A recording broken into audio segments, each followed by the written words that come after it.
Bismillahirrahmanirrahim. Alhamdulillahi rabbil alamin.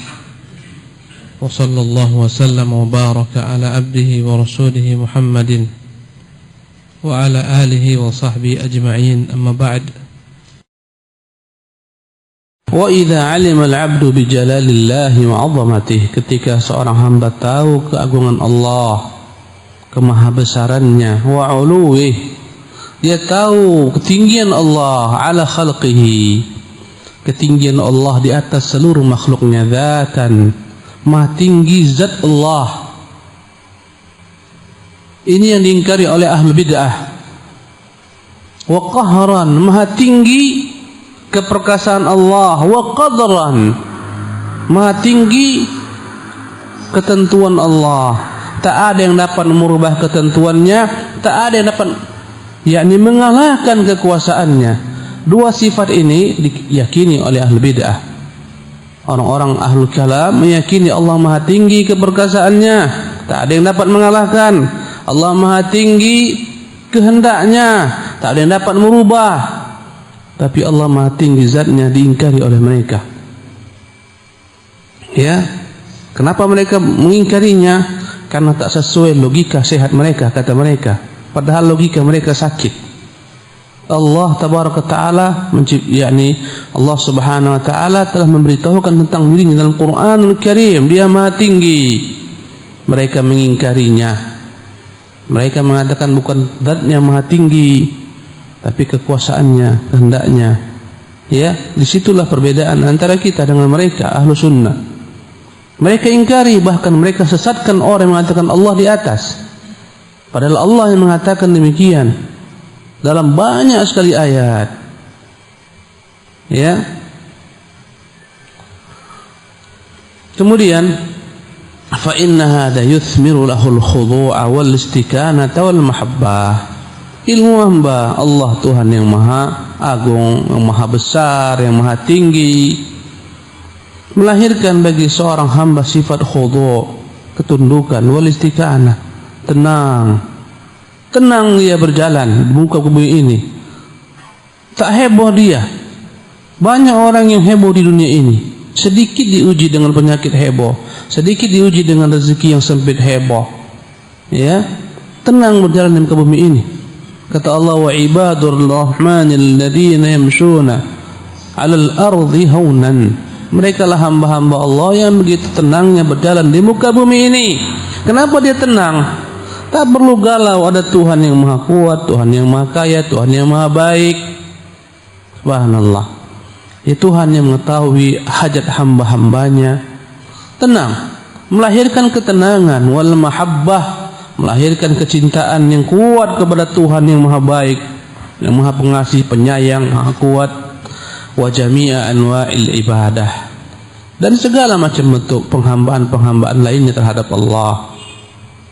Qala Allah Ta'ala, Allah berfirman, dzalika bi anna Allah huwal haqq. Yang demikian itu karena sesungguhnya dialah Allah, Tuhan yang maha benar.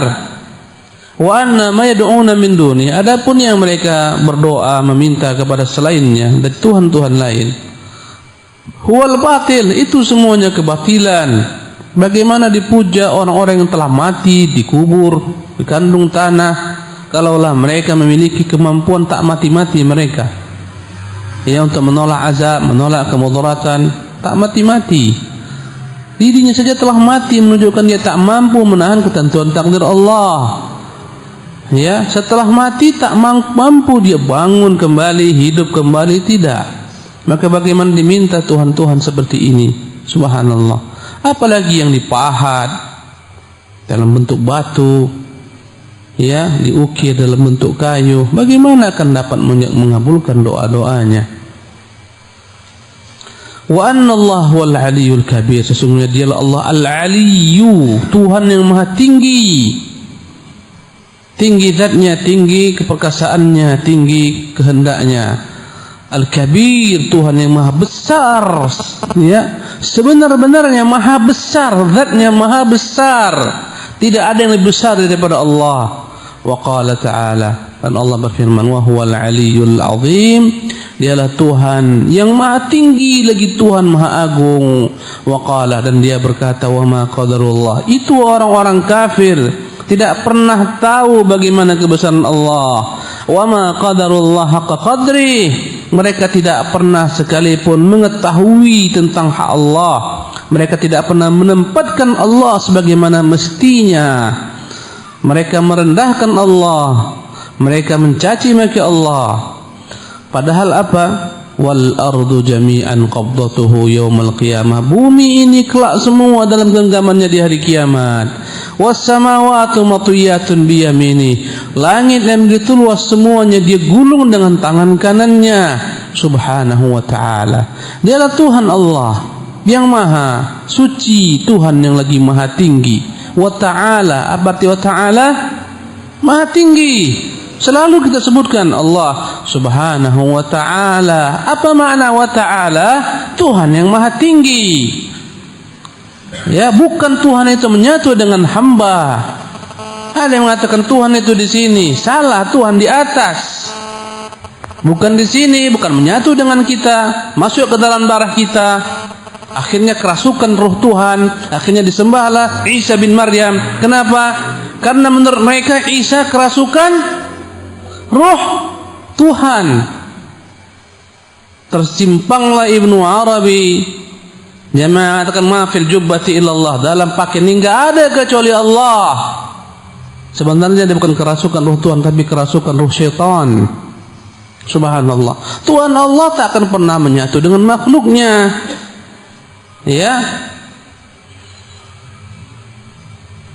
Sebagaimana orang-orang sufi, ya, aliran al-Jili mengatakan, ya Muhammad itu zahirnya Allah, Allah itu batinnya Muhammad. Allahu Akbar. Ya. Kembali kepada kitab ini, ya, kata Allah Subhanahu wa ta'ala, Subhanahu wa ta'ala, dialah Tuhan yang maha suci, maha tinggi, amma yusyrikun, dari segala macam yang mereka sekutukan. Wa idza 'alima al-'abdu bi kamalillahi wa jamalihi. Tatkala seorang hamba atau apabila seseorang hamba mengetahui betapa sempurnanya Allah, betapa indahnya Allah, aujabalahu hadza mahabbatan khassah, maka hal ini akan menumbuhkan baginya kecintaan yang khusus, wa syauqan 'aziman, kerinduan yang agung, yang besar, ila liqa'illah, untuk berjumpa dengan Allah Subhanahu wa ta'ala. Sebagaimana selalu kita ulang-ulangi, jikalau ada seseorang yang berbuat baik kepada Anda, orang yang terkenal kebaikannya, terkenal namanya,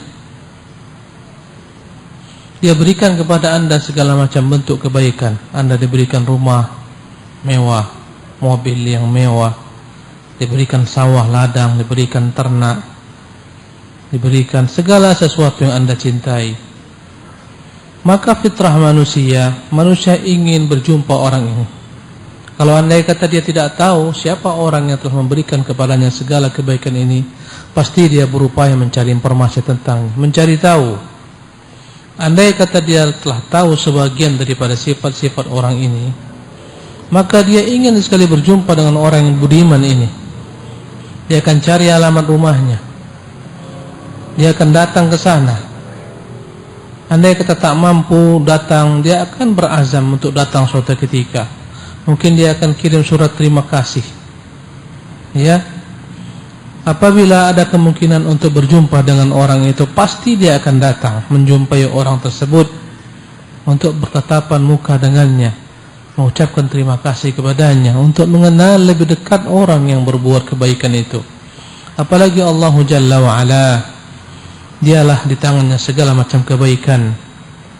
Dialah yang telah mencurahkan kepada kita segala yang kita butuhkan dalam urusan dunia kita. Dialah yang telah memberikan kepada kita hidayah kepada Islam, iman dan sunnah. Apabila seorang hamba tahu betapa sempurna Tuhan ini, betapa indahnya dia, betapa baik sifat-sifatnya, pastilah akan melahirkan baginya kecintaan dan rindu untuk berjumpa Allah Subhanahu wa taala. Zat yang maha baik, Tuhan yang maha pengasih lagi maha penyayang. Wa man ahabba liqa Allah ahabba Allah liqa'ah.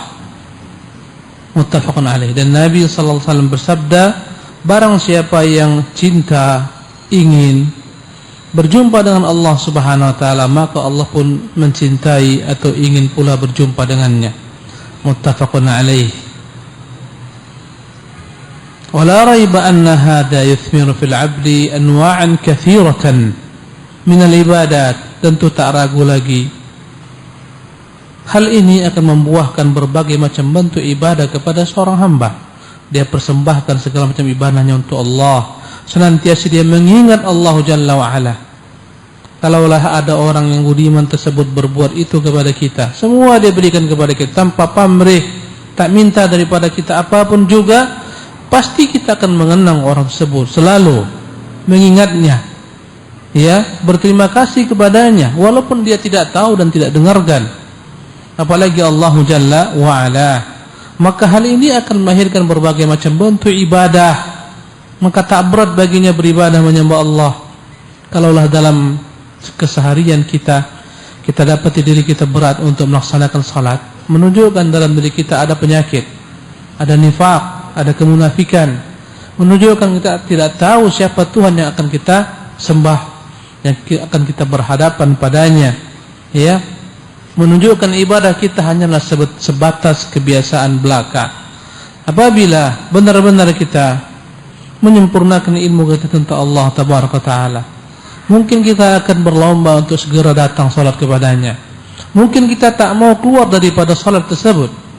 Lihatlah bagaimana Nabi yang mulia SAW berkata kepada Bilal, "Ya Bilalu, arihna bis salati." Wahai Bilal, arihna bis salah, buat kita tentram, buat kita istirahat, buat kita nyaman. Segera kumandangkan azan, panggil orang untuk salat.